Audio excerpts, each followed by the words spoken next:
Bonjour chers amis, bienvenue à cette émission officielle de l'Église catholique de Québec, Lumière du monde. Philippe et moi, on est très heureux de vous accueillir. Ah oui, bonne émission. On garde le thème de la lumière du monde. Et bien là, ça va être Lumière des vitraux. Notre premier reportage porte sur les vitraux, mais pas les portes lesquelles. Les vitraux de l'Église Saint-Jean-Baptiste à Québec. Vous savez, quand on entre dans l'Église Saint-Jean-Baptiste, normalement, on n'a pas accès au jubé. Eh bien, cet été, on y aura accès pour faire des visites des vitraux qui s'y trouvent, mais pas n'importe quel vitraux non plus, puisque ce sont des vitraux qui ont un thème commun, et ce thème, c'est l'Eucharistie. Alors, comme on est en pleine année eucharistique avec le Congrès, eh bien, c'est facile. Quelle bonne idée! En deuxième partie d'émission, nous verrons un reportage que tu as préparé, Philippe. Ben oui, un reportage sur la gestion des bénévoles, une armée de 2000 bénévoles à gérer. J'ai rencontré des gens extrêmement dynamiques. Vous allez notamment faire la connaissance d'une jeune femme extraordinaire qui s'appelle Stéphanie Waro. On aime ça, vous présenter des exclusivités à Lumière du monde, rentrer dans les coulisses internes du Congrès eucharistique. Après tout, c'est notre privilège. Oui. On est diocèse autres, on peut bien. Alors, ensuite, nous aurons un reportage avec sœur Élise Touchette qui nous entretient du Saint-Sacrement. Et pour terminer, en fin d'émission, eh bien, nous reviendrons sur cette riche expérience qu'ont vécue les portageurs de l'Arche de la Nouvelle Alliance. Bonne émission.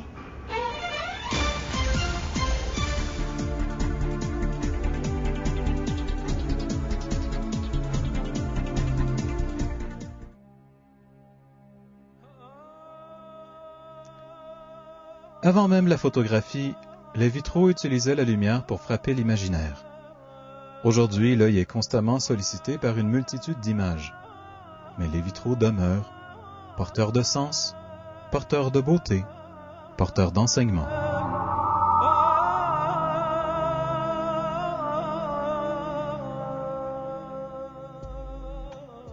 Cet été, 16 vitraux de l'église Saint-Jean-Baptiste font l'objet d'une exposition originale intitulée « Vitraux en lumière ». Pour la première fois, le jubé où se trouvent ces vitraux à Saint-Jean-Baptiste sera ouvert aux visiteurs afin de leur faire découvrir ce qui unit les hommes et ce qui unit ces vitraux, l'Eucharistie. Aujourd'hui, l'équipe de ECDQ.tv vous donne un avant-goût de cette exposition.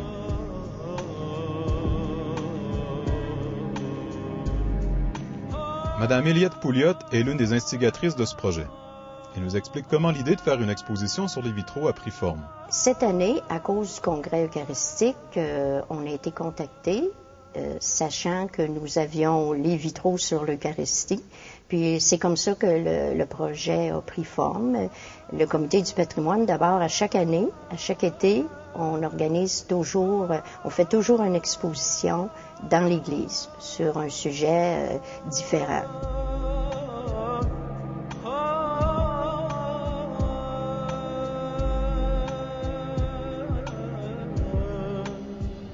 Contrairement aux années précédentes, il a toutefois été plus difficile d'obtenir des subventions. Le thème serait-il trop religieux? Cette année, disons qu'on n'a pas eu exactement le montant qu'on espérait parce que on nous a dit que cette année, on était pas mal religieux. Ah oui, donc trop religieux, moins d'argent. Oui. Aussi simple que ça. Oui, c'est la réponse qu'on nous a faite. Okay. De la part de? De la ville de Québec.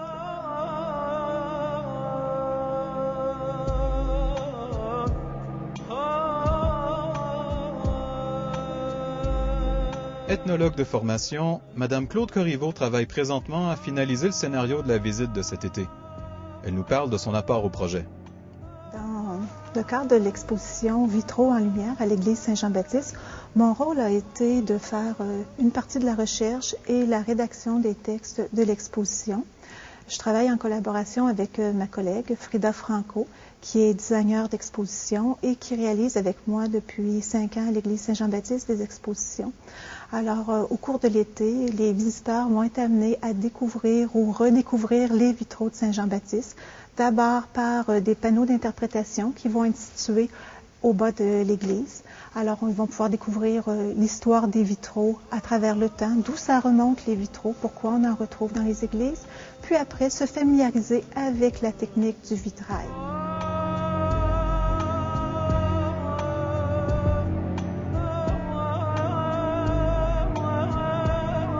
Après l'entrevue, Mme Corriveau a bien voulu nous montrer quelques vitraux pour nous donner un aperçu de ce qui attend les visiteurs cet été. Alors ici, vous avez le vitrail La manne dans le désert. Ça représente une scène de l'Ancien Testament. On voit au centre du vitrail le personnage principal, Moïse. Moïse est reconnaissable à ses cornes lumineuses. Les artistes vont souvent le représenter de cette façon-là. Et puis on voit autour de lui le peuple d'Israël qui est en train de manger la manne, la nourriture que Dieu leur a envoyée au désert. Alors ici, vous avez un vitrail qui représente la communion de la Sainte Vierge. Ce thème-là a été très, très peu représenté par les artistes. Alors, on a la chance ici à Saint-Jean-Baptiste d'avoir cette représentation-là. On peut distinguer sur le vitrail la Vierge Marie vêtue de bleu, une couleur qui lui est souvent attribuée.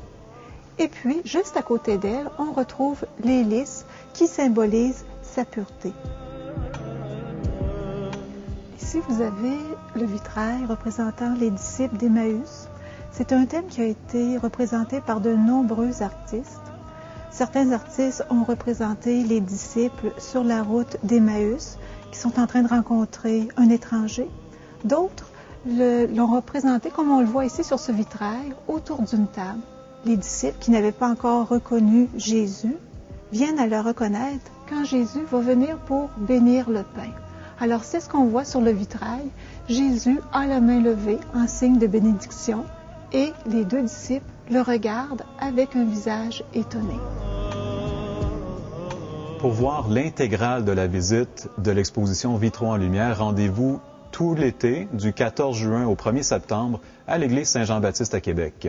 L'église est ouverte tous les jours pour ces visites et les heures seront prolongées pendant la semaine du Congrès eucharistique. L'exposition nous offre un éclairage particulier sur l'Eucharistie. C'était Philippe Vaillancourt dans l'église Saint-Jean-Baptiste.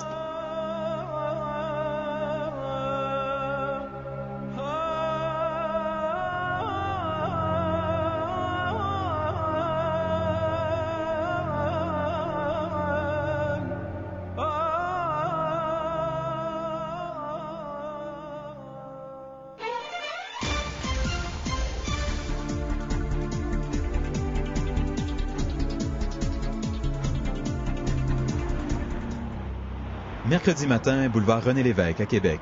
L'équipe de CDQ a rendez-vous à la résidence Garnier, quartier général des organisateurs du Congrès eucharistique international. Là, à 6 semaines du coup d'envoi du Congrès, un travail colossal de gestion des bénévoles entre dans sa phase finale. Ce sont des nouvelles inscriptions qui ne sont pas encore dans le logiciel. Okay. Pour Ronaldo aussi, d'après moi aussi, c'est une nouvelle inscription. C'est peut-être pour ça que vous ne l'avez pas trouvé. Donc, pour Stéphanie Waro, responsable de la gestion des bénévoles, c'est une course contre la montre pour huiler toute cette organisation volontaire. C'est un gros travail. C'est sûr que, heureusement, je ne suis pas toute seule pour réaliser ce travail-là. J'ai quotidiennement plusieurs bénévoles qui viennent m'aider parce qu'on a présentement 2000 bénévoles d'inscrits. Alors, il y a toute la gestion de toutes ces personnes, des dossiers. On les inscrit sur un logiciel qui est une banque de données des bénévoles. Et puis, il y a toute l'affectation de ces personnes dans des secteurs, les horaires à confectionner. Donc, il y a différents secteurs dans lesquels les bénévoles vont pouvoir travailler au mois de juin. Tout le domaine des opérations qui inclut notamment la sécurité, la santé, la logistique, l'accueil, la gestion des bénévoles aussi, entre autres. Et puis, il y a la grosse partie de la liturgie, de la programmation. Il y a également le protocole, le service des communications. Donc, en tout, c'est à peu près une quinzaine de secteurs qui requièrent des bénévoles et qui vont accueillir ces bénévoles au mois de juin. Quotidiennement, Stéphanie s'entretient avec les responsables des sous-secteurs. En cette matinée, elle doit régler des questions d'ordre logistique. Parfait. Bon, ça va ici. Donc ça, c'est terminé. As-tu, mettre à jour sur le logiciel papier Avais-tu la filière à mettre à jour sur le logiciel? Alors, ce que je trouve de vraiment formidable dans cet emploi, c'est l'accueil et puis le contact avec toutes ces bénévoles. On a quand même 2000 personnes. Alors, cette générosité que les gens offrent pour le congrès, c'est quelque chose qui vient beaucoup agrémenter mon travail. Ce soir, je vais revenir vers 2 heures. Oui. On va essayer d'organiser le reste, les achats. Oui, c'est ça. Ouais, c'est ça. Fait que dans l'après-midi, on pourra s'organiser? Oui, OK, oui. Parfait. Nous quittons Stéphanie en début d'après-midi alors qu'elle part à une réunion. Il est 13h, elle n'en sortira pas avant 16h. Mais pour la gestion des bénévoles, La journée est loin d'être terminée. Bienvenue à cette 12e rencontre. C'est notre 12e rencontre et notre dernière rencontre de la formation générale des bénévoles. Nous retrouvons Stéphanie Waro à 19h, en début de soirée, à l'église des Saints-Martyrs canadiens à Québec. Elle intervient dans le cadre d'une formation générale offerte aux bénévoles. Ils sont 200 à venir assister à cette conférence. Les repas. Tout au cours de la soirée, on renseigne les futurs bénévoles sur les différents aspects de leur travail. Alors que Stéphanie donne des instructions sur l'aspect pratique de la tâche des bénévoles, d'autres organisateurs les informent sur le déroulement et le sens spirituel du Congrès eucharistique international, notamment grâce à la présentation de vidéos promotionnelles. Les congrès ont fortement évolué dans leur forme et leur contenu. Au fil des ans, ce sont des dizaines de milliers de personnes venant de différents pays qui se sont retrouvées. Parmi tous les participants, nous faisons la rencontre de M. Serge Boivin, un des 2000 bénévoles inscrits. Il est venu chercher de plus amples informations sur le rôle qu'il sera amené à jouer. D'abord, moi, j'ai voulu être bénévole au Congrès parce que je suis croyant. Puis c'est une grosse organisation, puis ils ont besoin de bras pour... Puis comme je suis croyant, j'ai décidé de prendre une semaine de vacances puis de m'impliquer pour le Congrès. J'en ai pas d'attente. J'en ai pas du tout. Je suis prêt je suis disponible. Je suis disponible toute la journée pour être présent, puis je veux dire, voir le monde. Je veux être au monde. Je veux être au cœur du monde. Cette soirée de formation générale est la dernière de ce type. Dans les semaines à venir, d'autres formations pour les différents secteurs à couvrir seront données. Alors aujourd'hui, 30 avril, ça a été vraiment une longue journée parce qu'on commence à travailler dès 8h30 du matin. Et puis des réunions dans la journée, la préparation de cette dernière soirée de formation générale des bénévoles.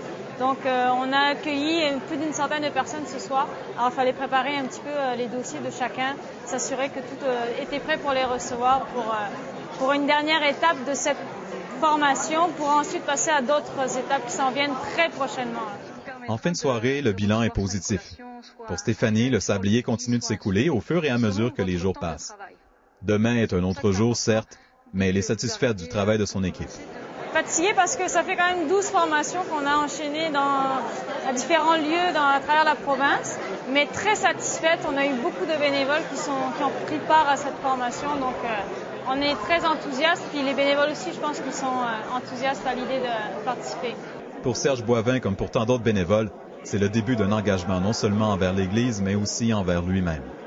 Il voit déjà les impacts de son choix sur son entourage. Quand j'ai donné mon nom pour m'engager, j'ai déjà commencé à penser à des choses que je pourrais faire.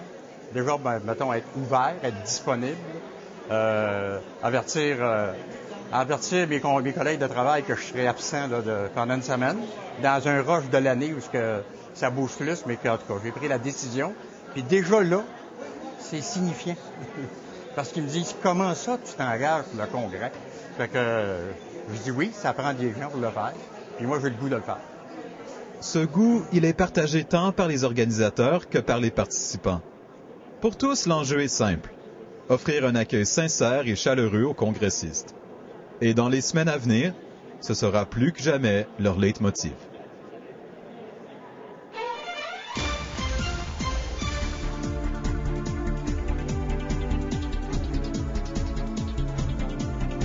Nous recevons Sœur Élise Touchette. Sœur Élise Touchette est responsable des publications du prochain Congrès eucharistique de Québec, mais elle est là aujourd'hui pour nous parler justement des processions du Saint-Sacrement. Sœur Élise, bonjour. Bonjour. Mais justement, qu'est-ce que justement une procession du Saint-Sacrement? Les processions du Saint-Sacrement, c'est assez récent dans l'histoire de l'Église. Récent.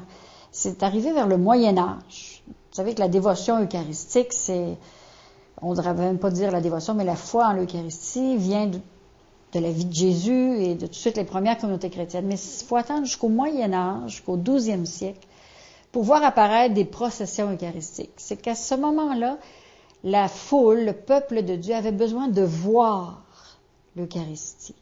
Et ce besoin de voir l'hostie a amené les gens, l'Église, à organiser des processions, c'est-à-dire des manifestations publiques, des activités où on sortait le Saint-Sacrement dans les rues pour l'amener en triomphe, pour permettre au peuple de Dieu, aux gens qui n'étaient pas des lettrés dans ce temps-là, aux gens qui n'avaient pas la chance de s'approcher de l'autel, de voir le Seigneur s'approcher d'eux dans les rues, s'approcher de leur maison. Et on s'est mis à fleurir nos maisons, à organiser tout au long du parcours toutes sortes de symboles pour manifester notre joie d'accueillir le Seigneur. Et c'est ainsi que tout au long des siècles, chaque pays, chaque culture a un peu sa façon personnelle, sa tradition de faire des processions avec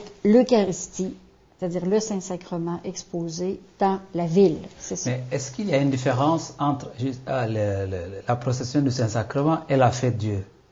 La fête Dieu est la procession eucharistique la plus solennelle de l'année. C'est-à-dire que la fête Dieu, c'est la fête du corps et du sang du Seigneur. C'est la fête de l'Eucharistie. Et parce que c'est la fête de l'Eucharistie, est liée à la fête Dieu, ça fait partie de la fête Dieu de sortir l'Eucharistie dans la rue. Donc, au Québec, on a perdu un petit peu cette tradition qu'on essaie de remettre depuis 3 ans en préparation au Congrès, mais traditionnellement, et dans beaucoup de pays du monde, c'est encore comme ça, à la fête Dieu, on sort avec le Saint-Sacrement. Mais ce n'est pas qu'à la fête Dieu. Par exemple, les congrès eucharistiques ont comme activité essentielle, toujours, tous les congrès eucharistiques ont une activité qui s'appelle une procession eucharistique. Donc, c'est pas une procession de la fête Dieu, parce que la fête Dieu, ça se fait à la fête liturgique du corps et du sang Seigneur. Mais c'est une procession qui est aussi très spéciale quand ça se fait à l'intérieur d'un congrès eucharistique international. Oui, Sœur Élise Touchette, quelle est aujourd'hui la pertinence des processions du Saint-Sacrement dans la société québécoise? Moi, je n'ai pas connu, quand j'étais jeune, des processions au Saint-Sacrement. Je crois que vers les années 60, 70, c'est disparu du décor québécois en tant que procession avec les manifestations. Alors moi, qui a moins de 50 ans et tous ceux qui ont moins de 50 ans, quand on me parle d'une procession, ça m'attire. Parce que l'expérience de marcher, de faire une marche, c'est attirant. La première expérience personnelle d'une marche, j'avais 15 ans, j'avais fait le rallye tiers-monde dans ce temps-là. Et je me souviens encore de la joie que j'avais eue de marcher pour une cause. Dans l'Église du Québec, on a perdu, comme Église, ces occasions de marcher pour une cause. Alors, on marche pour toutes sortes d'autres choses. Tous les groupements dans la société marchent. Mais nous, on a comme dit, il ne faut plus marcher pour des causes. Là, on sent un mouvement, surtout chez les jeunes générations, ce désir de marcher pour une cause. Alors, une procession du Saint-Sacrement, c'est une marche. Et ça dit beaucoup sur ce qu'est l'Église, c'est-à-dire que nous sommes un peuple en marche.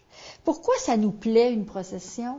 Parce que ça correspond à ce que nous sommes, c'est-à-dire des personnes en cheminement, des personnes qui s'en vont peu à peu avec le Seigneur vers la terre promise. Mais une procession eucharistique, c'est pas un pèlerinage comme un pèlerinage à Compostelle, par exemple. Sœur Élise, quelle est la différence entre un pèlerinage et une procession du Saint-Sacrement? C'est une question très intéressante parce que c'est très à la mode d'aller à Compostelle, par exemple, faire un pèlerinage. Un pèlerinage de ce type-là, c'est une marche vers un but. On va à la rencontre de quelque chose, un lieu saint ou une montagne sainte. Moi, j'ai vécu au Pérou et les gens marchaient pour aller jusqu'à Machu Picchu, par exemple. Là, c'est une marche qui nous permet de nous dépouiller, de nous purifier. C'est une marche qui nous permet d'être en contact avec nos limites physiques, avec notre intérieur. Une procession eucharistique, c'est l'inverse. C'est Dieu qui sort de l'Église, on peut dire ainsi, Saint-Sacrement, le lieu sacré. Alors, c'est pas une marche vers le lieu sacré, c'est la présence de Dieu sort du lieu sacré, nous accompagne dans la ville, nous accompagne tous les jours, et à travers ça, nous prenons conscience que notre Dieu, il n'est pas au bout du chemin, il est avec nous. Il nous habite. Et qu'avec le Christ, nous portons, nous sommes missionnaires. Et qu'être missionnaire dans l'Église, c'est pas plus compliqué que de porter le Christ aux autres. Donc la mission va sûrement continuer d'ici le prochain congrès eucharistique. Nous recevions Sœur Élise Touchette, qui est responsable des publications pour le prochain congrès eucharistique de Québec. Sœur Élise, je vous remercie.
Voilà, c'est tout pour cette semaine. Merci d'avoir été des nôtres.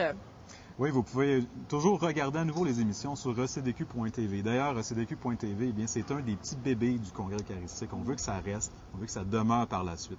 Si ça vous intéresse, si vous voulez nous aider à rendre ce projet vivant, à rendre ce projet durable dans le temps, eh bien, rendez-vous sur ecdq.tv pour nous faire un don en ligne. Ce serait très apprécié. Sur ce, on vous souhaite une excellente semaine. Rendez-vous bientôt. On vous laisse avec un autre clip promotionnel cette semaine. Au revoir.